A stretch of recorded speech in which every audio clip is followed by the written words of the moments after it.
Hopefully we are live. Hello everyone. Good evening to all. I am Rakesh De from the team Voyages into the Past or Atit Prabaho, and I, on the behalf of my team, welcome everyone in today's live session. Today, we are extremely happy to have with us Professor Kausik Bandyopadhyay, who is a very familiar face in the academic circles, especially in sports history. Professor Bandyopadhyay teaches history at West Bengal State University, Barasat. Prior to this, he taught at Kidarpur College, Kolkata, and also at North Bengal University in the Department of History. He was a fellow of the International Olympic Museum, Lausanne, a former fellow of the Maulana Abul Kalam Azad Institute of Asian Studies, Kolkata. He is the academic editor of Saucer and Society. Professor Bandyopadhyay is the author of the various books like Mahatma on the Pitch, Gandhi and Cricket in India, Sport Culture Nation, Perspectives from Indian Football and South Asian Cricket, Bangladesh Playing, Sport Culture Nation, Scoring of the Field, Football Culture in Bengal, 1911 to 80, Playing for Freedom, a Historic Sports Victory, Playing of the Field, Explorations in the History of Sport. He has also written Bengali books, namely 1911 বাঙালির ঐতিহাসিক football যুদ্ধ and খেলা যখন ইতিহাস সমাজ সংস্কৃতি রাজনীতি. He is the co-author of Goalless, the story of a unique footballing nation, editor of Why Minorities Play or Don't Play Soccer, a global exploration, and Modernities in Asian Perspective. He is the issue editor of Asia Annual 2008, Understanding Popular Culture. He has also published a large number of articles in national and international journals. Today, he will speak about a very interesting topic, contemporary politics, contemporary history, the Indian context. Welcome, sir, to our live session, and thank you very much for accepting our invitation. Sir, now over to you. You can continue your lecture. Thank you once again, sir. Thank you, Rakesh, for your very generous introduction.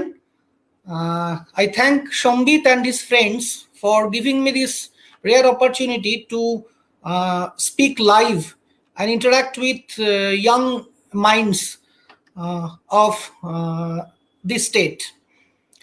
Now, the topic on which I am going to speak today is very provocative, as you can understand from the title, Contemporary Politics, Contemporary History, the Indian Context. Now, I provided a very brief abstract with the title of the talk, which most of you may have read, but I prefer to read it out again for your convenience. While I admit, following Rajnipam Dutt, that contemporary history is a dangerous subject to handle, I do not agree with Ramachandra Guha that the historian needs a generation's distance to write dispassionately and seriously about the past. A history of the past 3 decades, which I regard as contemporary history in the Indian context, perfectly falls in the domain of the historian. Following in the footsteps of Herodotus and Thucydides, the pioneers in the study of history, I consider contemporary politics to be central in understanding contemporary history. Although there are critical hurdles in studying contemporary history, yet this can be overcome by the historian pursuing an objective and empirical approach and innovative and nuanced methods. In my dialogue today with you, I will try to identify some key trends of contemporary politics of India, which should be addressed by the students of history. Now, historians generally prefer to keep away from the current debates and affairs of the 21st century in terms of research, leaving them, quote unquote, very safely in the hands of other social scientists like political scientists, sociologists, economists, and so on, and the journalists. However, in my opinion, these perfectly fall in the historian's domain, and we should approach these issues at the earliest from a historical perspective.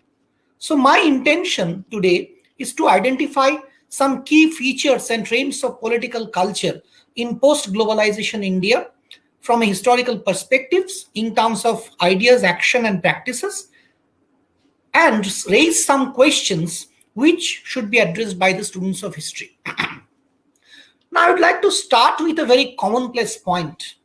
As you all know, today is Ganesh Chaturthi, the festival around the Lord Ganesha. Ganesh Puja in Bengal is being celebrated, although due to coronavirus pandemic, this year it is probably celebrated much less in extent. Now the question is why Ganesh Puja has become so popular and important to the people of West Bengal in the past 1 decade or so. Why it has proliferated so much in the last 10 years. Do you think a student of history should try to find an answer to it? Is this really a viable question for the historian? I think it is. There can be several explanations. The growth of the non-Bengali communities in Bengal, the rise of the BJP in Bengal, or even the plan of the TMC, Trinamool Congress, to eschew and override the BJP initiative in this regard. There can be many other explanations. Now to start with a more serious point. Now most of you have graduated from different universities and you have read international relations or politics in your history syllabus. History curricula all over India at UG and PG levels include one or more courses on international relations or India's foreign policy, or for that matter, interstate relations. Now, why? The question is why international relations, India's foreign policy, South Asian relations are included in history syllabus. My answer is very simple, because all these are part of contemporary history. Pursuing contemporary history may invite sharp critics and even ridicule from established historians, but I recall with pleasure the same which I incurred during my initial days of research on sport in the late 1990s. I think such criticisms and ridicule only embolden us, to pursue it more vigorously. Finally, one anecdote. My first article on contemporary history came out in 2007 in a Bengali book which was mentioned a little while back, Khela Jokhon Itihas. I tried to understand the nature and impact of Board of Control for Cricket in India and the Cricket Association of Bengal elections of 2005 and 6. I tried to analyze the nature of cricket politics and political intervention in cricket, and had to comment on the intentions, objectives, and interests of political factions, political personalities in meddling in cricket politics. I definitely found a very strong retort among the academicians, among my friends, with the general statement that I was playing a very dangerous game from an academic point of view as well as from a political point of view. That's apart. Let me come more seriously to today's topic. Now I start with a perspective through which I would like to see contemporary history. Let me take you to the very commonplace, very well-known definition of E.H. Carr's on history. History is a dialogue between the past and the present and the past, between the historian and his facts or sources. But I think we need to add something else to this definition. Why? In order to come to terms with the future. Carr himself admitted that good historians have future in their bones. So while contemplating contemporary history, I am always concerned about future as well. Now, one major problem with the contemporary history or the study of contemporary history is time frame, is related to time frame. What sort of past we are talking about? Recent past, immediate past, or instant past? The historians of our generation of the last 3 decades considered these 3 decades not the stop of that is historians' job.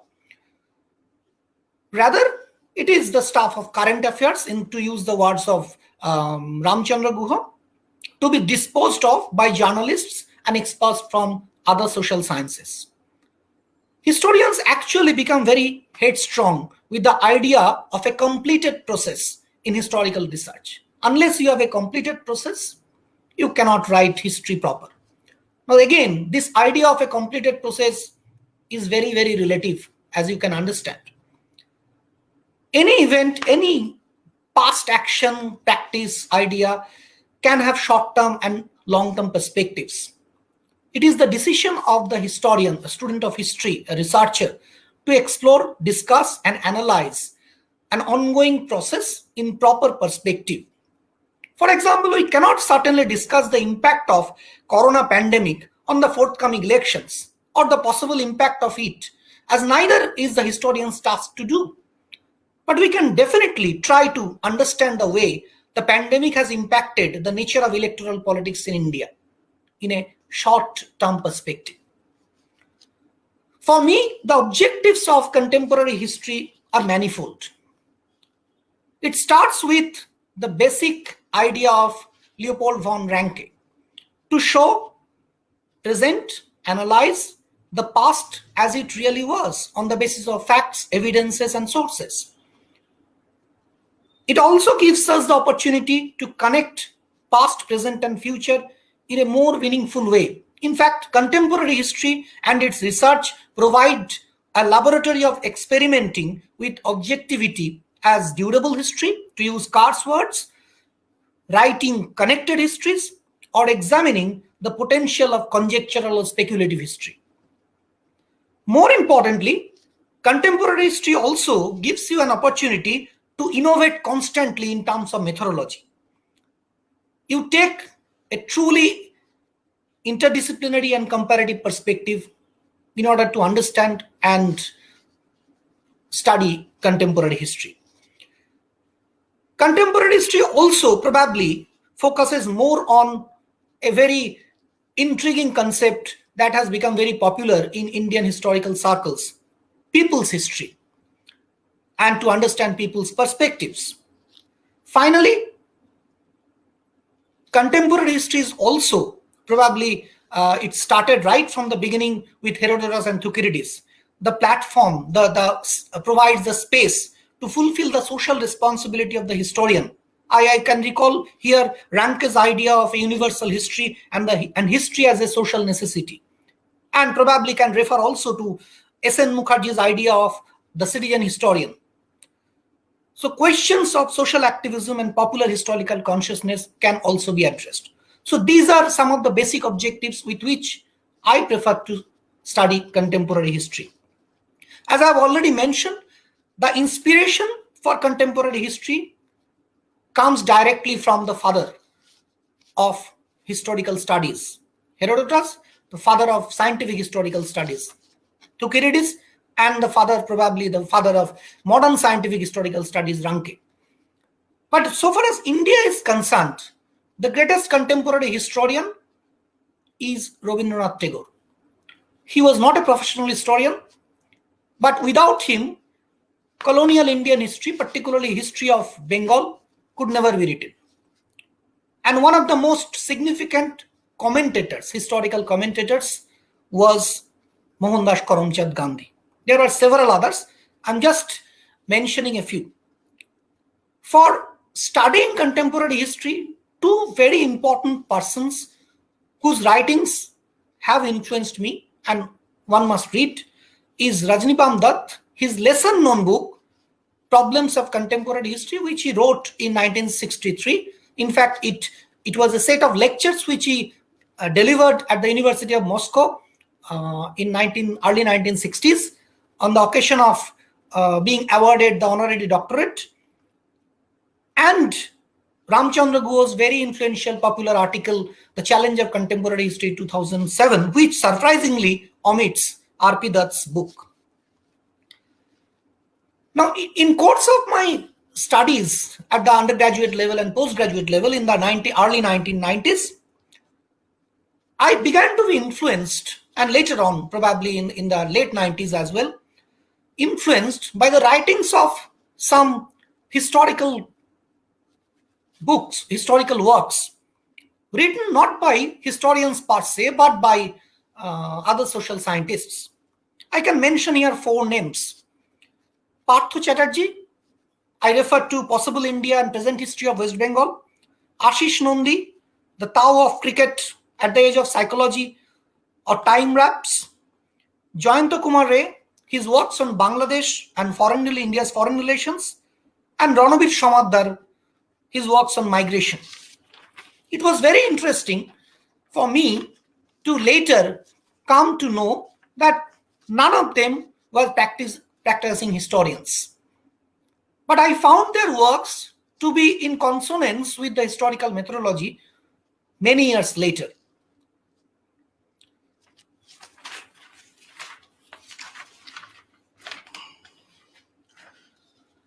There are a few texts which I've already mentioned, but I think it is very important to go back to the basics. Studying Herodotus' histories and Thucydides' the Peloponnesian War is very, very crucial in understanding the prelims of contemporary history, because history started with contemporary history. There are some commonly identified problems for studying, which are considered to be very critical hurdles for studying contemporary history. These are related to, first, sources. Now, it is said that contemporary history can run thin on sources because of the inaccessibility of archival sources, government documents, or even non-government documents. Now, is it sufficient to really argue that these sources are central to understanding historical processes? Take, for instance, the history of modern China after 1949. If that is the rule, then you cannot contemplate the history of China after 1949 because you cannot access any documents. China is a closed state. So that is probably not the reason. The reason was conventional. It was reiterated by historians serially, established historians, but time probably has come to change the mindset. Secondly, as Ramachandra Guha and R.P. Dutt both have mentioned, that the readers of contemporary history are very critical readers, as well as they can be biased towards a certain opinion. On the other hand, the historian, as she or he placed in the present, can also be a biased customer in the process of writing contemporary history. But probably these hurdles, these problems as identified, may not be viable. I completely agree with R.P. Dutt, Rajnipam Dutt, that there is no time to waste. We have to contemplate history of the present.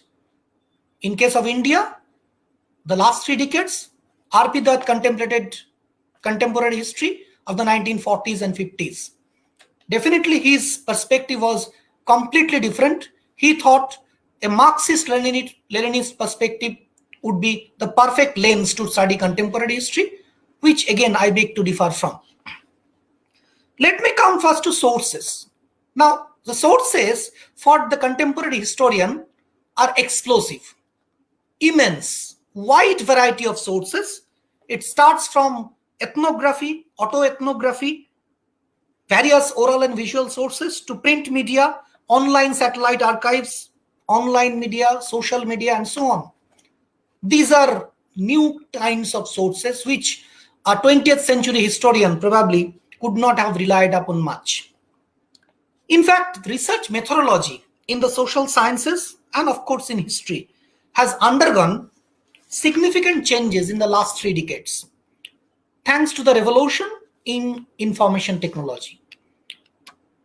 Now, the revolution in information technology has completely transformed the historian's craft. 4 revolutions occurred, in fact, within a span of a decade in India and even across the world. These were connected with revolutions in telecommunication, satellite television, internet, and digital revolution. all of which now have become available in a very small device which we call smartphone.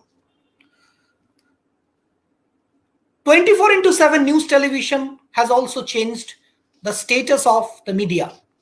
And for the historian, the access to media has become completely different proposition. So, information technology revolution revolutionized the sources and techniques for the historian and made a huge impact on the time, space, and expense for the historian, enhancing the time to research, raising the quality, making research cheaper, and providing a global village to work in a shared knowledge or research system. Now, with this backdrop of perspectives, bit of methodology and sources, I come to the core theme of the top lecture, contemporary politics. Now, India is arguably world's largest democracy, and here politics has become an integral part of people's everyday culture, with the result that people consume politics more than ever thanks to the intrusion of satellite television, electronic media, and social media. Remember, I'm talking about the last 3 decades. The culture of politics, thus developed, has become a central influence on the everyday life of electoral politics and democracy in 21st century India.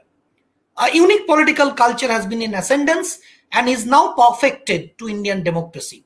It is based on digital politics to create community consensus with an everyday electoral perspective. It uses facets of culture as means of legitimization of power, thereby creating new types of cultural politics.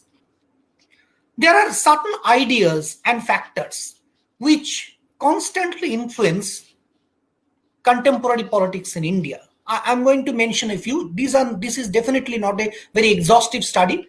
I have selected a few which may be of interest to you. Now, globally, we talk about the danger of dictatorship. There are, broadly speaking, 3 types of dictatorship.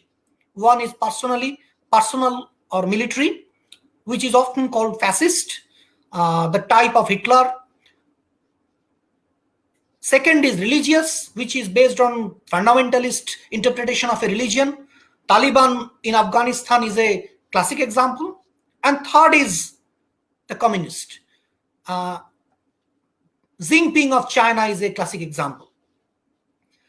In India, politics, ideology, and power talk to each other, probably, enmesh with each other with an ultimate eye on the vote bank. India has always suffered from the long, strong legacy of partition of 1947. And that probably makes an important impact on the way nationalism, communalism, and secularism have been visualized, conceptualized, understood by different communities of India. The 2 other important props of democratic politics in India, which have been central to India's politics for many a decade, are caste and religion. But very intriguingly, what I consider to be 2 important pillars of India's democratic politics since independence, and probably in the last 3 decades more so, are corruption and crime. You know why. But there is also a commercial logic and ethos of politics, which has proliferated in the age of globalization. In such context, India's secular political culture developed from 1947 as enshrined in its constitution, but in a very intriguing way, in a very different way, where the liberal right and left political parties mostly treated Hindus as citizens and Muslims as voters. The backlash came much later. From the 1990s, the rightist political parties went the other way, treating Hindus as voters and Muslims as citizens. Since the 1990s, we have the emergence of Islamic and Hindu fundamentalisms, but more importantly, in the global context, rise of Islamic fundamentalism connected with the growth of terrorism. And the apex of terrorism came in 9/11 when America was attacked by the terrorists under Osama bin Laden. The world completely got transformed. India definitely was influenced, was affected by this particular transformation.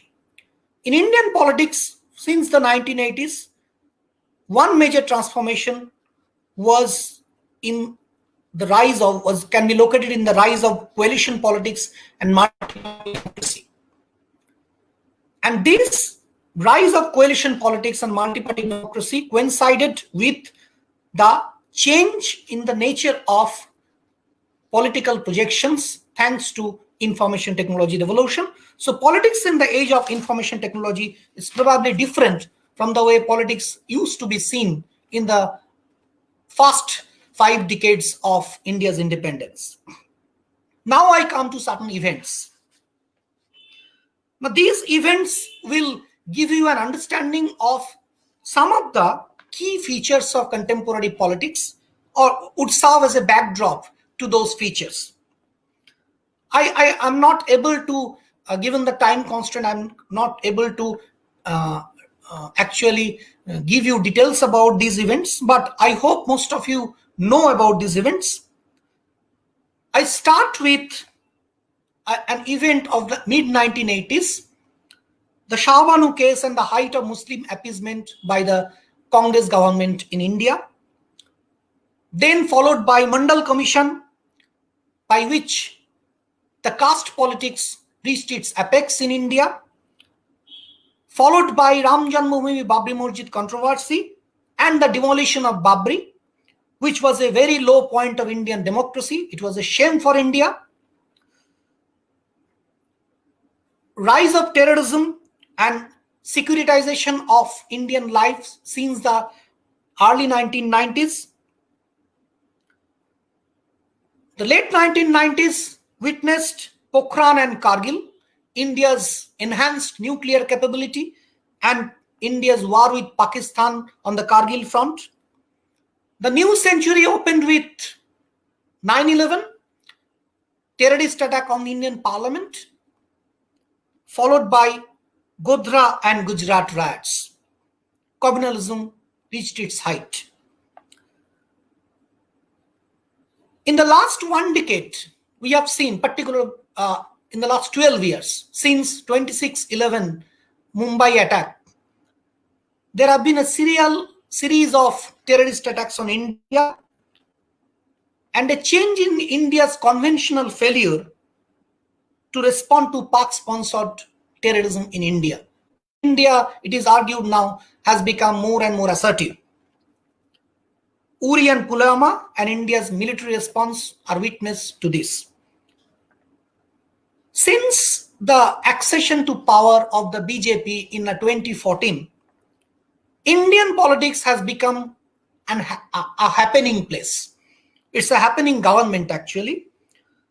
Apart from military response to terrorist attacks, you have in recent times abrogation of Articles 370, 35A, abolition of triple talaq, Supreme Court's verdict on Ayodhya case and Sabarimala case, India's perception of China and response to Chinese aggression, Corona pandemic and India's response, and last but not the least, the new education policy. These are some of the events, some of the probably past instances which would set my ball rolling now. I'd like to start with one of the most important features of 21st century Indian politics, intolerance. Now, as you are very aware in West Bengal, particularly in Calcutta, that political culture in our country has become very intolerant. The voice of the majority is now being manufactured by political parties and actually placed upon their political agenda. But what is interesting to find, the lines have become very, very blurred between fascism and, fascism, if you say Hitler's fascism, and Xi Jinping's communism.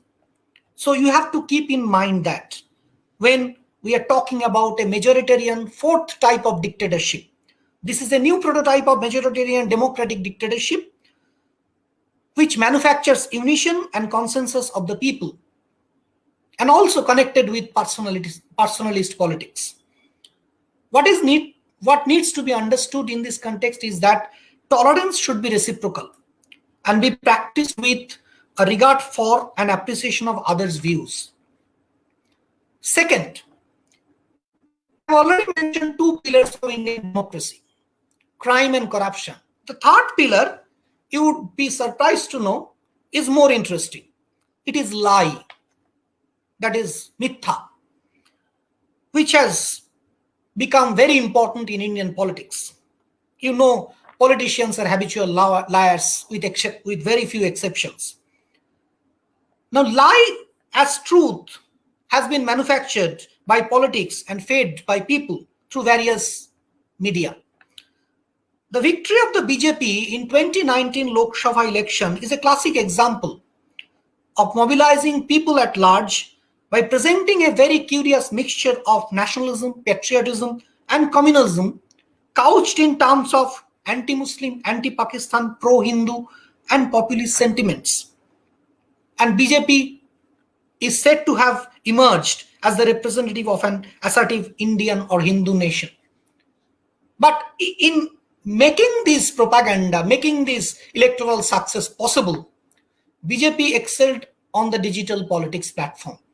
And here, lies and rumors have played a major role, where other political parties definitely have lagged far behind. Next, I come to the vexed question of secularism.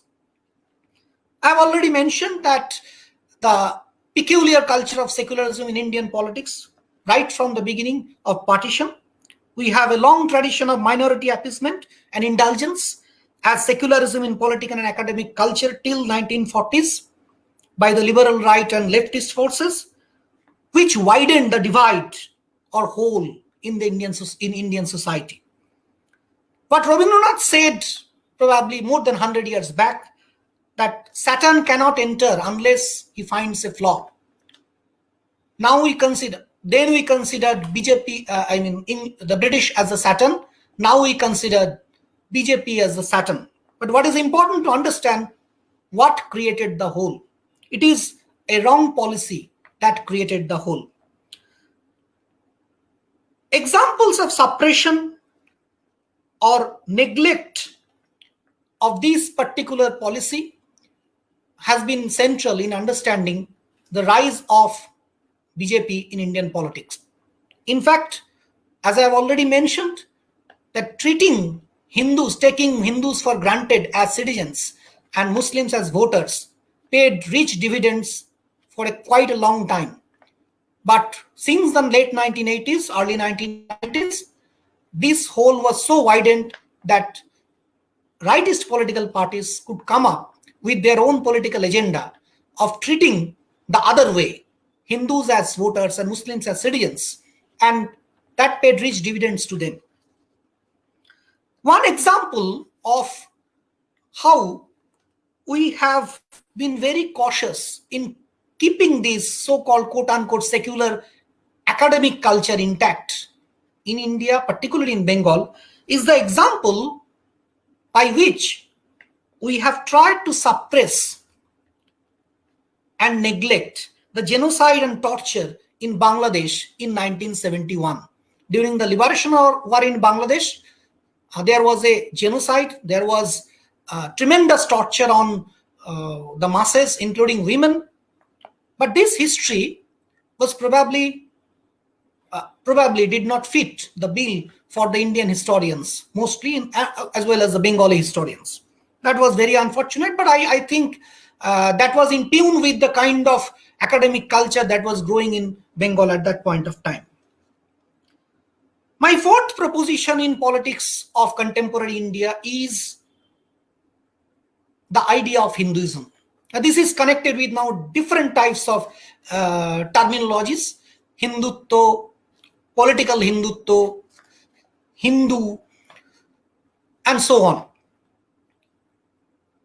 Now the question is, how the rightist, so-called rightist Hindutvadi political parties have been able to make an impact on the people, on the psyche of the common people, on the masses, through a what many call a concocted or a distorted version of Hinduism or Hindutva. That is because they have been able to reach out the masses. On the other hand, many academics, intellectuals, seculars, so-called seculars, they believe that is a distorted version of Hindutva, but their effort is confined to the parameters of academic discussion, seminars, and probably political voices. They can't reach out the masses, and that is a big difference. The political parties which still believe in the principle of secularism have not been able to go to the fringes with their interpretation of Hinduism. Now, allow me permission here to give my version of Hinduism, because this is probably the forum where I can share it. What is Hinduism? It is an evolving idea of religion, society, and culture. It is probably the only religion in the world which is not a religion. It's a way of life. The three core values, as I feel, because I am a proud Hindu, of Hinduism are humanism, freedom, tolerance, manavata, shadhinata, shohishnuta. You can add many other features: debate, consent, choice, love, democracy, and so on. So let us take full advantage of being a Hindu. Hindutva, the version of Hindutva preached by fundamentalists, is the very antithesis of true Hinduism and leads to the unmaking of the particular idea. But this particular idea, we are not able to reach out to the masses. Resolving communalism and intolerance in everyday practices can only probably be possible, again following Rabindranath's lines, through constant dialogue and communication with fellow Muslims, and generate confidence in them without appeasing or indulging them. It is important to remember, if you appease someone, if you indulge someone, you are actually insulting them. So there has been a long history of insulting Muslims through political processes. Thanks to the policies adopted by our political parties in the first 4 decades of independence. One other thing which I find very intriguing in this context is the practice of describing many history organizations as contemplating secular history, অসাম্প্রদায়িক ইতিহাস চর্চা, ধর্মনিরপেক্ষ ইতিহাস চর্চা. I find it very funny because in India, history has always been connected with religion, with communalism, and history cannot be communal or secular as such. It can only be objective and scientific. So that is my view. But I think there is time to rethink when you are studying contemporary history. Finally, a key to contemporary politics of any country, particularly in India, is to understand elections. India is probably the greatest laboratory of electoral politics.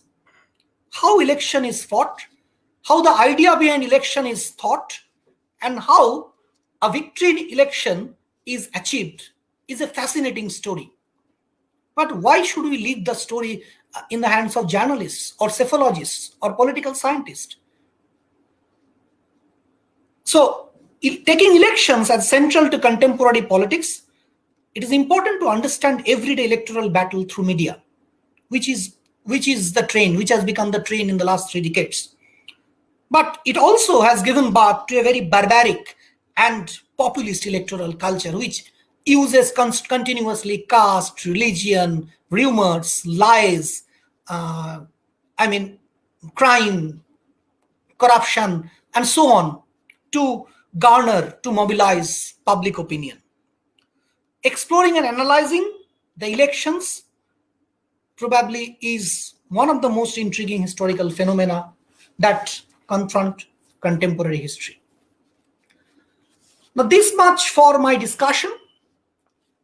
Now, I would come to my last part of the lecture, where, taking advantage of making my presentation in front of mostly students, researchers, and scholars, young minds, I take the liberty to pose some questions which should be asked, I think, by the students of history and have to be asked. I'm asking these questions to and putting before you these questions. This is not the time to answer this, but probably you people could answer it in the near future. What changes has coalition politics brought to Indian politics?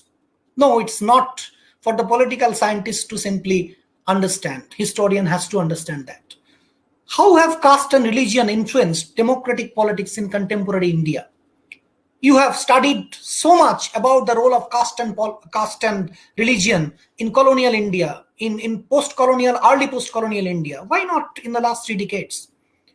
Trace the rise and growth of digital politics in 21st century India. Politics has become digitalized. It has become commercialized. And you cannot escape it.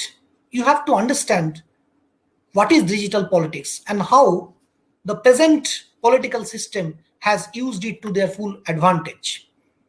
How is the long shadow of partition still dominant in India-Pakistan relations? India-Pakistan relations, again, may be a matter of great significance for experts of international relations and political science, but it is also a fit subject of study for the historian. How could you assess the achievements and failures of the UPA government from 2004 to 2014, which led to the rise of Narendra Modi as the Prime Minister of India? So what led to the rise of Narendra Modi as a political leader, as a charismatic leader in Indian politics, is very much a question that a student of history has to answer. If you say that it is not a completed process, I think it is completed. Because when he assumed the power of the office of the Prime Ministership, that was a completed process. That was the recognition of his rise as a supreme political leader. How do you explain the victory of the BJP in 2014 parliamentary elections? Do you think that India is heavily dominated by personalist politics in the new century? How do you explain the decline of the Indian National Congress in Indian politics after 2014? These are some of the questions that concerns Indian politics. Let me come to West Bengal, because we are so much concerned about the future of politics in West Bengal. We talk about politics in West Bengal so much, we consume it so much. But there are certain questions which if I place before you, most of the senior historians, even my friends, would ridicule that. But these definitely have to be answered by the historians. What led to the birth of Trinamool Congress in 1998? It's a very crucial question to answer, because that has completely transformed Bengal's political and social map. What was its political ideology? I could recollect 10 years back, there is a paper, there is a course in my university on contemporary India, and I suggested many of my students to pursue a dissertation, an essay on the ideology of the Trinamool Congress. Most of the times they came back with the answer that either it is too risky to contemplate, or probably it is not fit to be considered an academic topic. Last year, a few years back, one student had dared to do that. What do you mean by Ma Mati Manush? Now, you talk so much about fascism, communism, some glorious practices. What is the problem of finding out what is meant by this particular slogan? Because that has been able to mobilize millions of Bengalis. Why did the Indian National Congress lose importance in West Bengal? How do you explain the rise of Trinamool Congress to power in 2011? What led to the decline and downfall of the left front in West Bengal? How do you explain and success of Mamata Banerjee as a political leader? How would you compare the leftist revolution of 1977 with the political change in Bengal in 2011? Has there really been a change in Bengal change, quote unquote, after TMC's accession to power? And finally, what led to the rise of the BJP as opposition in West Bengal politics in the 2010s? And how do you explain the growing popularity and strong mass base of the BJP in West Bengal? Now, these are again questions that have to be answered. Now, some inferences that I draw from these questions and my discussion may be summed up as follows. A unique political culture has been in ascendance and is now perfected to Indian democracy. It is based on populist, digital, and commercial politics to create community consensus with everyday electoral perspective. One basic premise is that public memory is very, very short. Now, this present central government is the first government in India to have plans A to Z instead of conventional plans A to C. The BJP or the NDA's ability to create a political culture of perspective planning on the basis of a strong ideology, you can accept it, you can reject it, but they have an ideology. A series of ideas, practices, and events, as I have said, it's a happening government. They have used culture and religion as weapons and means in mass politics or political mobilizations, rumors as lies as means of legitimization of power and generating political support. And the result is the emergence of a majoritarian democracy with a turn to personalist politics and democratic dictatorship, the fourth prototype of dictatorship, where political icons again have started appropriating power. Narendra Modi and Mamata Banerjee are classic examples. Now, this much with contemporary politics of India and its connection with the writing of contemporary history. But I'm not going to leave the COVID-19 situation and the coronavirus pandemic. Now, the COVID-19 or the coronavirus pandemic has provided a great opportunity to scholars across disciplines, including the historians. Now, I'm not looking back what happened in the past, in the remote past, in colonial period, before pre-colonial period, or in the decades following independence. I'm trying to look at what happened after the outbreak of the coronavirus. Definitely, it started with two new phrases, social distancing and lockdown. But to come specifically to politics, I'm not trying to cover other aspects of coronavirus pandemic. The origins, outbreak, spread, and impact of coronavirus pandemic have transformed the nature of world politics. In fact, human civilization. The role of China remains a very, very intriguing aspect of this particular study on corona politics. International politics has become completely transformed and intertwined with the rise in corona cases across the world, particularly in the West. Now, a student of history or historian can always take liberty to understand the role of the Indian government, state governments during the pandemic from various perspectives. How does the lockdown affect the issue of migration? A few months back during the lockdown, we have actually seen the tragedy of migrant workers. So a labor historian who has contemplated so much on colonial India's labor history or even post-colonial India's labor history, why should she or he not be concerned with the impact of coronavirus pandemic on migration, on labor, migrant laborers, health and conservancy workers, police, media, and most importantly, what I call corona politics in India, which is very interesting to find how it is connected with electoral politics of different political parties and political personalities, right from the Prime Minister to local councillor or local political leader, and the way relief politics unfolds during this pandemic situation. These are definitely food for thought for a student of history.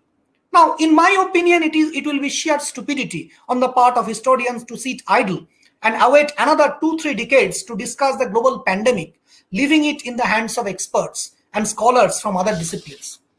I'm not going to allow other social sciences like political science, international relations, sociology, economics, media studies, cultural studies, and so on to dominate, document, and analyze, that is, reserve the history of our generation, of the 21st century, for that matter, post-globalization India. These so-called current affairs are very much our stuff and our cup of tea. I would like you, the young people, to pursue it with an open mind through objective and empirical approach and from interdisciplinary and comparative perspectives. I therefore give you a call to be part of a contemporary history movement in India. It is, of course, as R.P. Dutt rightly said, a dangerous subject to handle and is full of explosive material. Hence, the choice is yours. Thank you. Thank you, sir, for your excellent and valuable speech. Uh, Now, so many friends of myself have told that this is one of the finest lectures they have had till now. If you give permission, can we go to question and answer section? As I think our Absolutely. comment section is full of questions. Sure. Sure, sir. There is a question from Shushmita Das.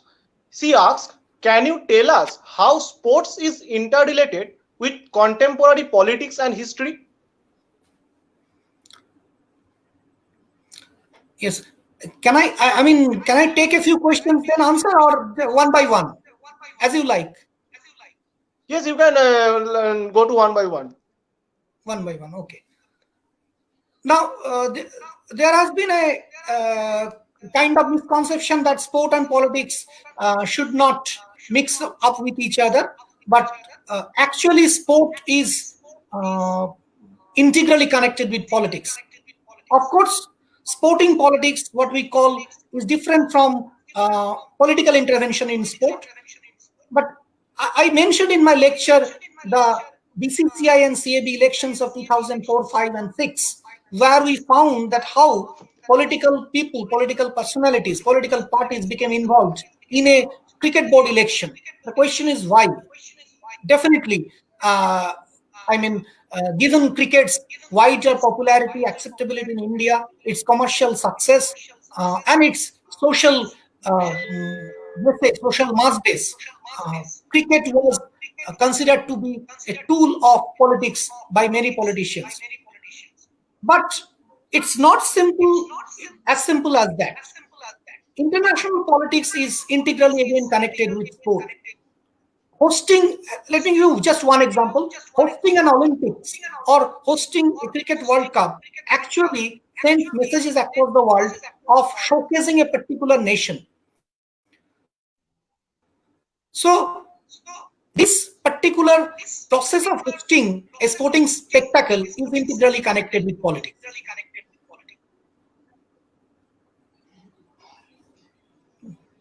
Thank you, sir.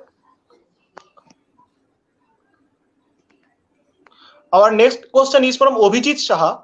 Do you think that the shadow of land-based inequalities of colonial India still get its relevance in contemporary political discourse? Yes, even in 2020, land remains a basic unit of political appropriation. Now, if you remember the 1977 election, which in West Bengal was based primarily on land politics, because what followed was a victory of a political party which mobilized the peasants mostly, and of course of workers. 2011 is another classic example where we find the electoral battle was fought again on the basis of controversy which was connected with land, Singwood land controversy. So land-based inequalities have remained central to understand political realities in contemporary India. The question is how politicians are going to interpret and appropriate those inequalities in their favor has become more important than redressal of these inequalities by the political parties. Thank you. Next question. It is from Shubham Mohanbagani সরকার।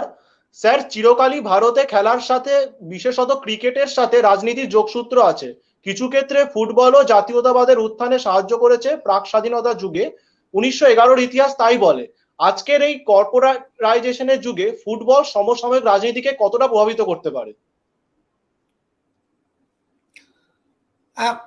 ভারতবর্ষের ইতিহাসে নিঃসন্দেহে football একটা গুরুত্বপূর্ণ সময়ে রাজনীতির সঙ্গে প্রত্যক্ষভাবে যুক্ত না হলেও একটা জাতীয়তাবোধ বা সাম্প্রদায়িক সম্প্রীতি বা সাম্প্রদায়িক বিভেদ বা আঞ্চলিক রাজনীতির প্রতিফলক হিসেবে ব্যবহৃত হয়েছিল। ফুটবলকে দর্পণ হিসেবে দেখলে আমরা সেটা দেখতে পাই 1910-এর 20-র দশক, 30-এর দশক, 40-এর দশকে। স্বাধীন ভারতের, তুমি যেহেতু বলছো মূলত বর্তমান সময়ের কথা, কর্পোরেটাইজেশনের যুগে, সেক্ষেত্রে দেখা যায় যে ফুটবলের সঙ্গে রাজনীতির যে যোগাযোগ সেটা একদিকে সাংগঠনিক। ভারতের মতো দেশে আমরা এখনো পর্যন্ত দেখতে পাই ফুটবল সংগঠনগুলোর মাথায়, ইনফ্যাক্ট ক্রীড়া সংগঠনগুলোর মাথায় রাজনৈতিক ব্যক্তিত্ব বসে আছেন, এবং রাজনৈতিক ব্যক্তিত্বরা এই ধরনের সংগঠন পরিচালনাকে একটা পার্ট টাইম জবের মতো দেখেন, যেটা উন্নত দেশগুলোতে কখনোই সম্ভব নয়। সেখানে অনেক বেশি পেশাদারি মনোভাব নিয়ে দেখা হয়। ফলে ফুটবলের সঙ্গে রাজনীতির এই যোগটা খুব গুরুত্বপূর্ণ এবং দৃষ্টিকটু। দ্বিতীয়ত, যখন আমরা কর্পোরেটাইজেশনের কথা বলছি তখন দেশের ক্রীড়া পরিকাঠামো বা ফুটবলের পরিকাঠামো উন্নয়নের কথা বলছি, এবং তার সঙ্গে সঙ্গে ধীরে ধীরে আমরা যদি একটা আন্তর্জাতিক ফুটবলের যে ক্রীড়া ব্যবস্থা সেখানে নিজেদের স্থান করে নিতে পারি, সেই স্থানটা তৈরি করতে গেলে যে ভারতীয় ফুটবল ফেডারেশন তার সঙ্গে আন্তর্জাতিক ফিফা বা এএফসির মতো সংগঠনের যে যোগসূত্র, সেখানে ভারতীয় সরকার একটা গুরুত্বপূর্ণ ভূমিকা পালন করার জায়গায় রয়েছে। কিন্তু এই ভূমিকা আমরা খুব, যেটাকে আমরা বলি যে সফলভাবে পালনীয় হয়েছে, সেটা কখনো দেখতে পাই না। ফলে রাজনীতি সেটা ভারতীয় ফুটবলকে উন্নয়নের দিকে নিয়ে যেতে এখনো পর্যন্ত সাহায্য করে। Next. Thank you sir. It is from Sonia Mondol. I have only a simple query that being a history student or teacher, how one could counter the dominant contemporary political culture that are trying to manipulate young minds in accordance to their power politics. Now, this is probably not the stuff of history, but the stuff of a historical mind who is trying to help her or his students to learn the basics of history, making them socially conscious and responsible citizens. Here, probably the most important task, as I have mentioned in my lecture, simply to propagate what you can, what you think right, through your lecture, through debates, through discussion with students. For example, as I mentioned, I always share with my students for the last 15 years or so, at the beginning of the semesters, what is Hindutva? I always tell them, this is my version of Hindutva. You are free to accept or reject it, but I think it is important that you take home this message, discuss with your parents, your friends, your neighbors, and come to a conclusion, try to influence them as well. So this is the way teachers of history can do their bit in kind of disseminating correct historical knowledge. Next. Thank you, sir. It is from Shoptok De. প্রাতিষ্ঠানিক ইতিহাস চর্চা কিভাবে বর্তমানে ইতিহাসের যে বিকৃত রূপ দেখেছি তাকে প্রতিরোধ করতে পারে? ইতিহাসের যে বয়ান রাষ্ট্র ও গণমাধ্যম যৌথভাবে প্রচার করছে, প্রাতিষ্ঠানিক ইতিহাসকে কিভাবে সাধারণ মানুষের মধ্যে, যাদের কাছে সোশ্যাল মিডিয়া, ইনফরমেশন ও মিস ইনফরমেশনের প্রধান মাধ্যম, জনপ্রিয় করে তোলা যেতে পারে? রাষ্ট্র বা রাষ্ট্রের বিভিন্ন যে প্রতিভূ শক্তি, যার মধ্যে রাজনৈতিক দল ও ব্যক্তিত্ব খুব গুরুত্বপূর্ণ, এবং গণমাধ্যম, তারা ইতিহাসের যদি বিকৃত ব্যাখ্যা জনগণের কাছে পৌঁছে দেয়, তাহলে তার সেটাকে কাউন্টার করার মাধ্যম হচ্ছে নিঃসন্দেহে যে যেটাকে আমরা বলি প্রফেশনাল হিস্ট্রি রাইটিং বা একাডেমিক সার্কেল, সেখানে যেমন ইতিহাস চর্চাটাকে তার বিরুদ্ধে স্থাপন করা, ঠিক একইভাবে মাতৃভাষায় ভার্নাকুলার ল্যাঙ্গুয়েজেসে সাধারণ মানুষের কাছে পৌঁছে দেওয়ার জন্য যত রকম মাধ্যম আছে সেগুলোকে ব্যবহার করা, সেটা স্কুলে হতে পারে, সেটা কলেজে হতে পারে, সেটা বিশ্ববিদ্যালয়ে হতে পারে, এবং ছাত্রছাত্রীদের বোঝানো যে এটা শুধু তাদেরকে বলা হচ্ছে না, এটা তারা তাদের আশপাশের লোকেদের সঙ্গেও যাতে ভাগ করে নেন। দ্বিতীয়ত খুব গুরুত্বপূর্ণ হচ্ছে যে গণমাধ্যম বা রাষ্ট্রের অন্যান্য সংস্থাকে ব্যবহার করে যে মিথ্যা বা যে বিকৃতি ছড়িয়ে দেওয়া হচ্ছে তার ঠিক বিরুদ্ধে একই মাধ্যমকে ব্যবহার করে আমাদেরকেও সত্য এবং সত্যি, মানে যেটাকে আমরা বলি বিশুদ্ধ, সেটাকে ছড়িয়ে দিতে হবে। Thank you sir. Next, I think that is the last question. Sir, which method we have trying to writing a contemporary history of political ground in 21st century? I mentioned at the outset of my lecture that there are major debates. In fact, there are major suspicion about the sources of contemporary history. It is true that you won't get access to the archives, because most of the archives keep their records, government records in particular, for 25 to 30 years. After that, they actually give access to those records. So that is a problem. But apart from that, you have numerous sources, wide gamut of sources. Now, one of the important sources is ethnography. So ethnographic method, not in the conventional term of conventional method of sociologists, but from a historical perspective, autoethnography and ethnography are central to writing contemporary history. Just one example. When we talk about oral history, it used to mean at one point of time interview. Now oral history does not simply mean interviews. It means different kinds of interaction. It can be a discussion, it can be a conversation, it can be a kind of debate. And we have to use all these resources to innovate constantly in terms of methodology. We have now access to electronic archives, satellite television archives, where you don't need to go to a person to interview him, which was unthinkable earlier. For example, you want to study India-Pakistan relations. It is not possible for you by any way to take an interview of Parvez Musharraf, but you will have 20 to 25 very significant lectures of Parvez Musharraf on YouTube on India-Pakistan relations. So there are options open for you. And if someone says that without government documents you cannot write history, I say you are living in a fool's paradise. Why? Because before the dinging of many civilizations across the world, you did not have knowledge of those civilizations. So probably the point I am trying to emphasize is that we should have stopped talking about the civilizations at that point of time. So, for example, the Aryans and the Indus Valley civilization. Before the Indus Valley civilization was explored, Aryans were our predecessors. So it is important to understand that you cannot have access to all sources, even when the archives will open their access. Historians' sources are so varied, so limitless. You have to stop somewhere. And we cannot wait for 20-25 years to study the impact of coronavirus pandemic on Indian society.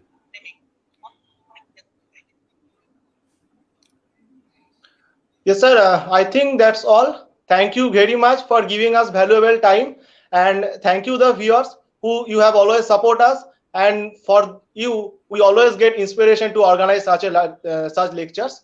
I have some message for you. As many of you are that Professor Ranobir Chakraborty is going to give a lecture in our Facebook page. I am happy to announce that Professor Ranobir Chakraborty is going to give lecture on 3rd September Please block the date on your calendar at 3rd September at 5:30 p.m. You can get all the updates news at our comment section and also our Facebook page post. Thank you once again. Thank you, sir. You also. Hopefully, we again see you in our Facebook page. Thank you very much, sir. Sure.